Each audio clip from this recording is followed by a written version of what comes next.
and this is going to be our drink of the day, and I'm desperately looking for a 5 stars. I feel like the cover just like automatically says spring.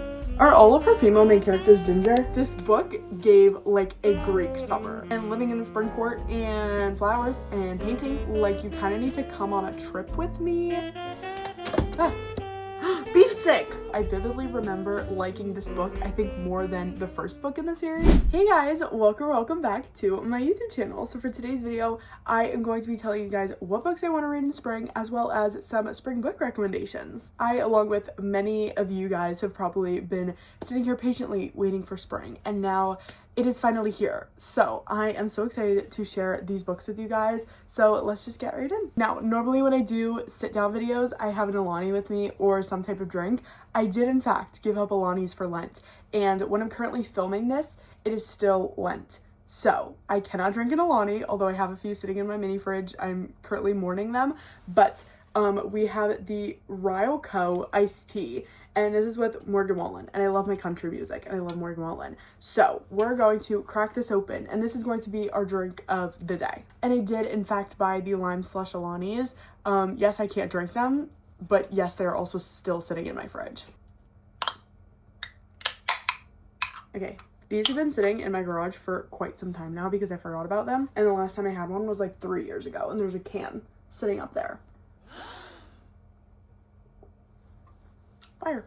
Okay, so I think I'm going to start with my TBR because that one's a bit longer than my recommendations. So let's just get started. So the first book that I have on my spring TBR is Yours Truly by Abby Jimenez. I've been hearing a lot about this book. I actually picked it up and I think I read the first chapter like not too long ago when I was watching Grey's Anatomy, because I'm pretty sure this is about like doctors. And I really enjoyed the first chapter, but I feel like it was just too long for me at the time, and I was looking for like a really quick short read. So I put it back down, but I'm so excited to pick it back up and read it because I've heard that this got a whole bunch of 5 stars, and I'm desperately looking for a 5 stars. So I'm really excited to read this. I have read a few Abby Jimenez books. Wait, have I only read one? No, I read that one too. I think I read 2 Abby Jimenez books, and I did enjoy her writing. It's not my favorite, but I really did like it, so I'm excited to see how I feel about this one. Okay, next, talking about short reads, we have Practice Makes Perfect by Sarah Adams. This is all of like 300 pages, maybe, and I've also heard really good things about this. I remember Sarah Crowley was talking about this, and she really liked this book, and I feel like the cover just like automatically says spring, so I really don't think there's much else I could say about this book. Like, just look at the cover. Like, are we kidding? It's quite literally the definition of spring. It's pink and flowers. I don't know what else you want me to say. Next, we have another book that I also DNF'd, and that is Nothing Like the Movies by Lynn Painter. I have talked about this book multiple times on my channel. I read Better Than the Movies quite some time ago, I think like 3 years maybe now, and I really didn't think that it needed another book. So I was really scared to go into this, and I did DNF it because, actually I don't remember, probably because it was taking me too long, because that's low-key why I DNF like all of my books. But I was enjoying it at the time, and it was baseball season in this book, and if you guys know baseball season, it's spring. So from what I read, I think I read like 60 pages or so, but, 88. But from what I got into it, I really enjoyed it. It was just taking me a while to read, and it was giving all the spring vibes, and now I'm really excited to pick it back up. Okay, and next we have another Lynn Painter book, and this is Betting on You. I'm pretty sure they meet at an airport. I think I talked about this book like one other time on my channel, but I'm pretty sure they meet at an airport or on like an airplane or something, and somebody told me the like whole plot behind this book, or maybe I read it somewhere on TikTok, and I absolutely loved it. And I don't know why I haven't picked it up yet, but it's giving spring. I think all of Lynn Painter's books just give spring, especially like the female main characters. They all just feel like spring to me. Like Better Than the Movies, what's her name, Liz, she is like the definition of spring in my opinion. Like if you look her up on Pinterest, the entire thing will be like pink, flowers, like CDs of music, AirPods, listening to music. She's quite literally the definition of spring. So I feel like a lot of her main characters are also like that, I would think. So I'm really excited to read this as well. Also, I think she's ginger. Are all of her female main characters ginger? Next, we have a book that quite literally went viral on TikTok and I still haven't read it yet. And that seems to be an ongoing theme with me of viral books that I just don't read. And that book is First Time Caller. I think the second one like just came out, but I was really interested in this. I think they have like a podcast together. I really don't know anything behind this book, but I got it because it's, first of all, pink and yellow. Those are my two favorite colors. It just looks really cute. And I like the characters on the cover, and normally I don't. So that's really the only reason I bought it. And also because obviously a lot of people have been talking about it a lot and raving about it. So I'm really excited to read this. I'm pretty sure Haley gave this like a 5 stars and it was like one of her favorite books. I'm curious to see what the big deal is about. And I was going to start this in one of my other 24-hour readathons, and then I wound up not starting it. I also think I just read 1 chapter of this, but I don't remember it. Okay, now I feel like this book is the absolute epitome of spring. If I said it before to one of those, I was lying, because this one is quite literally the epitome of spring, and that is Picking Daisies on Sundays. I got this recommendation from, I think, Sarah. She read it, and I've never heard of it before, but I saw that it was all pink, and the first chapter, the quote was a Taylor Swift song. Yeah, and I vividly remember reading this and highlighting it before I even like started the book. And yeah, so that's my story. I'm pretty sure this is Childhood Best Friends to Lovers, I'm pretty sure. And it's really short. It's a quick spring read. I also think I started this and then DNF'd it 1 chapter in. But you know what? It's okay. Ooh.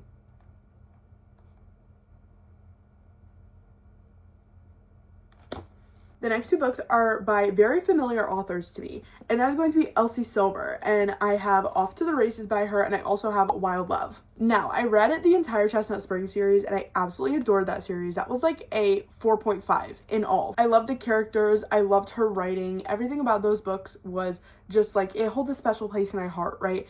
And I'm just so incredibly confused as to why I haven't started any of her other series yet. I think spring is definitely the time to start the other series, because along with like summer, it's very like, those are the vibes that they're giving. So I think all of her books are like country / small town. So love that for me. But Off to the Races is, I believe, the first series, like the first book in the first series that she wrote. But I'm very excited to pick up these 2 books. Wild Love, Emma read, and she really enjoyed that. I think she gave it a 5 stars, I'm pretty sure. But it took her a good year to read because she got in a reading slump.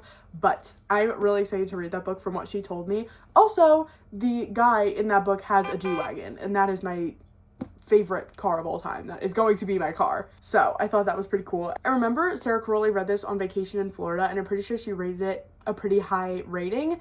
And that just kind of inspired me, and I was like, I kind of forgot that this series even existed. And I bought it, and it's been sitting on my shelf for, I can't even tell you how long now. But yeah, so I'm really excited to read both of these series. These are coming off the TBR soon enough. I have all of these books in this series, and I have all of the books that are currently out for the, oh my gosh, what is it? Is it called Rose Hill? I literally have no clue. And next, this is the last of the physical books that I have for my TBR of spring. And the last one is going to be The 7-Year Slip. The main character's name is Clementine in this, and I feel like that's the first thing that like really intrigued me about this book, along with how short it is. Also, Destiny rated this a 5 stars. And all I know about it is that this girl goes into like a hotel, I think, or she stays somewhere, and she goes like back in time 7 years.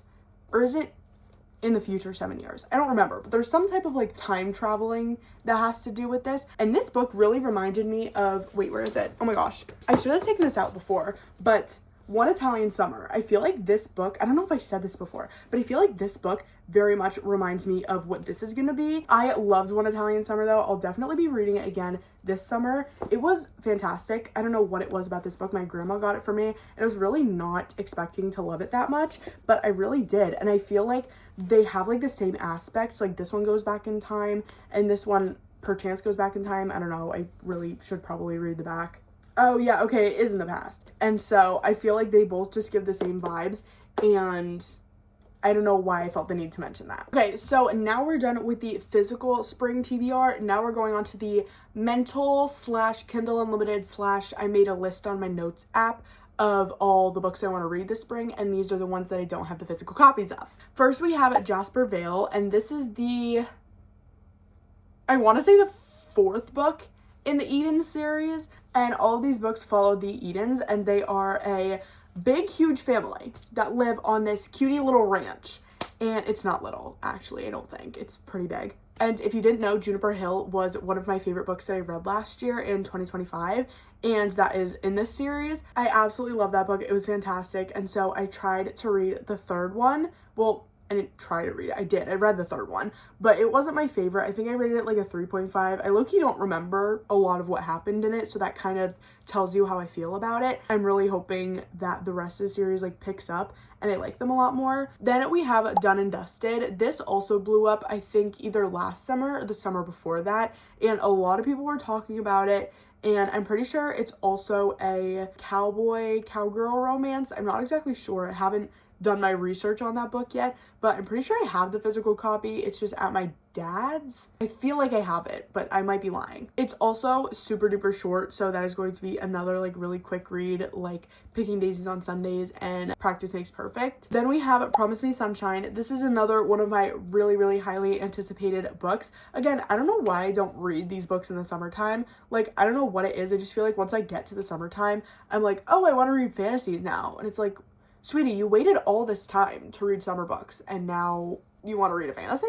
I love the cover of this book. It is gorgeous. I'm obsessed with it and I cannot wait to pick it up. It's also like a summer book, I'm pretty sure, but a lot of the books that I read in the springtime should be summer to get me like hyped for the summertime. I feel like that has to be my mindset. And then lastly, for my spring TBR, we have Ready or Not. This cover also just like screams spring to me.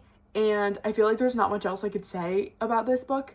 Just look at the cover and like that's a spring book right there. So that is it for my TBR. Now we're going on to some recommendations I have.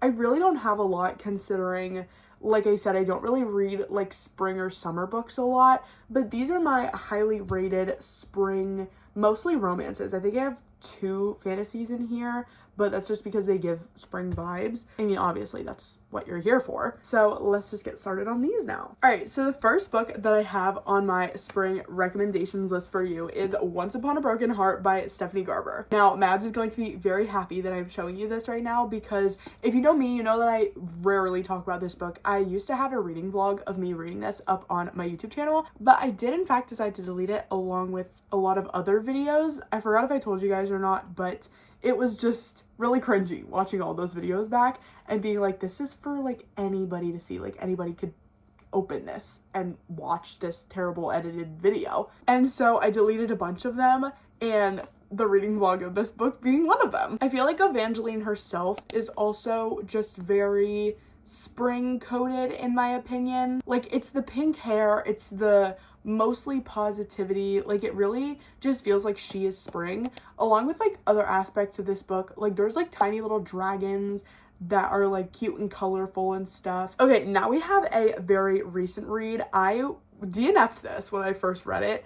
I did not enjoy it, but I gave it a second try for one of my recent videos and I loved it, and that is Great Big Beautiful Life by Emily Henry. You know, when Emily Henry writes a book, the writing is going to be absolutely fantastic, and it absolutely was. This book gave like a Greek summer. Like I have never been to Greece. I quite literally have never been to Greece, but this book gave me the feeling of those Greek like nails that the girls get. I got them last summer, even though I didn't go to Greece. But it's like the white with like the blue little specks on them with lemons.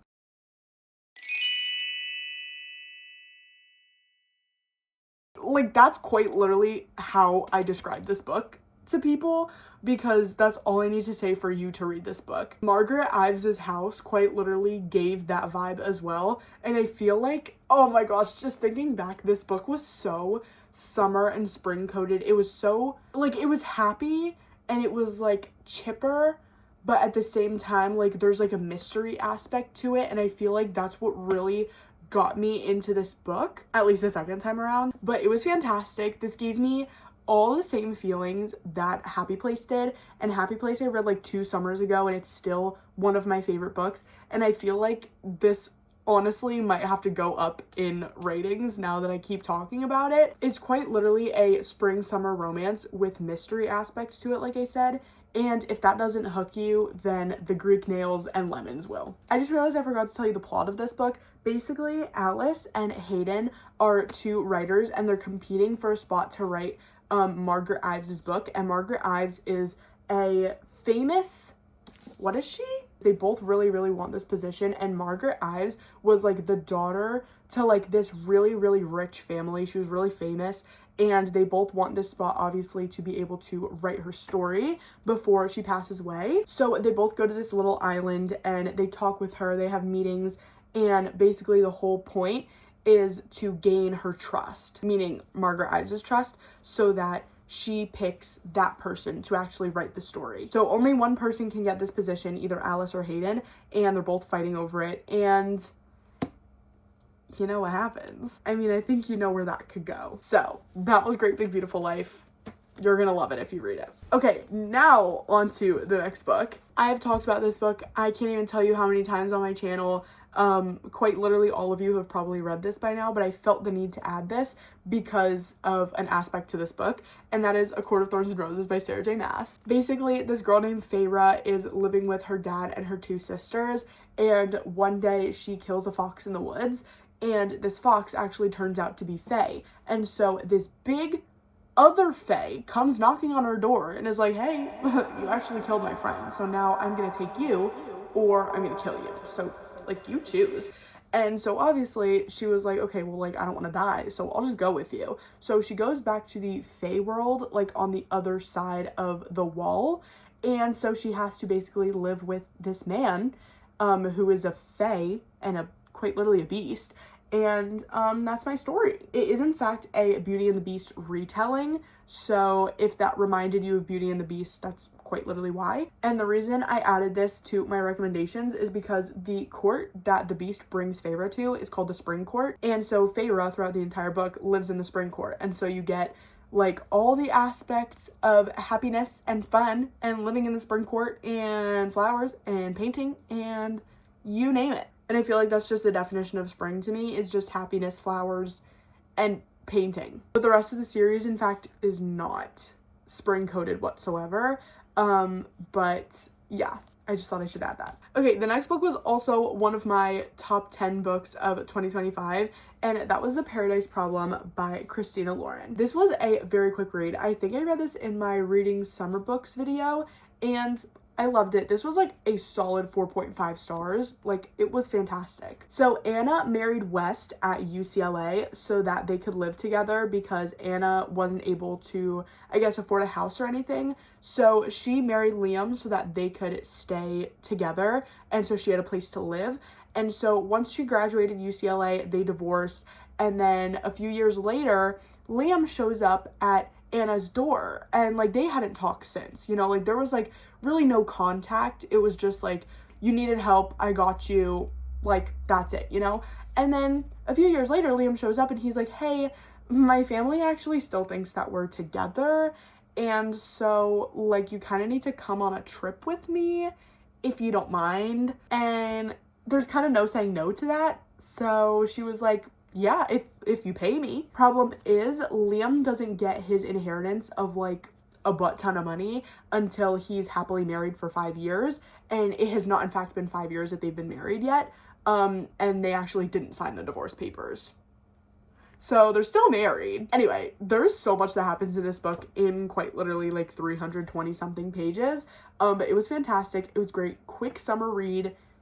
It was amazing. I loved it. And again, with Miss Christina Lauren, we have Love and Other Words. I read this book quite some time ago. This was my first Christina Lauren book, and I absolutely adored it. The cover of this book very much gives spring. So like just looking at it, you can kind of like see it. So Love and Other Words is a childhood friends to lovers between Macy and Elliot. And the POVs go back and forth between like years ago and then to now.